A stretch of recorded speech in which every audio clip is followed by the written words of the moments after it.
High everyone, welcome to my mini vlog. চ' আজি বহুত দিনৰ মূৰত এটা মিনি ব্লগ আনিলোঁ। মিনি ব্লগটোত দেখাম আজি ঘৰৰ ডেক'ৰেশ্যন এটা আছে, তাত গৈ পাই দাদাহঁতে কাম কৰি আছিলে।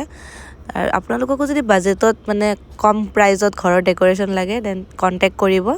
তো তাৰপিছত বস্তু এটা মানে লগা হ'ল, সেইটো কাৰণে গুদামত গৈ বস্তুটো লৈ ল'লোঁ। মানে কিবা না কিবা লাগিয়ে থাকে, মানে মিচিং হৈ থাকে, ইমান মানে একুৰেটলি চব নিব নোৱাৰি আৰু কিবা কিবি লাগি থাকে। চ' তাৰপিছত গুদামত গৈ বস্তুটো লৈ মই স্কুটিতে লৈ আহিলোঁ ভাইটিৰ লগত, যিহেতু স্কুটিতে মানে কম বস্তু আছিলে, ক'ত গাড়ীত আনিম, সেইকাৰণে স্কুটিতে লৈ আহিলোঁ। যি ধূলি মানে ৰাস্তাত নক'ব আৰু। দেন আনি দিলোঁ আৰু গোটেই বস্তু আহি পাইছিলে, অলম'ষ্ট গোটেই লৈ আহিছোঁ। এওঁলোকৰ প্ৰগ্ৰেম আছে, আপোনাৰ হালধি হ'ব ঘৰত, ককটেল নাইট হ'ব। চ' কালাৰ কম্বিনেশ্যনটো ভাল লাগিছেনে আপোনালোকে জনাবচোন কমেণ্টত। ক্লাইণ্টে নিজে মানে চইচ কৰিছিলে।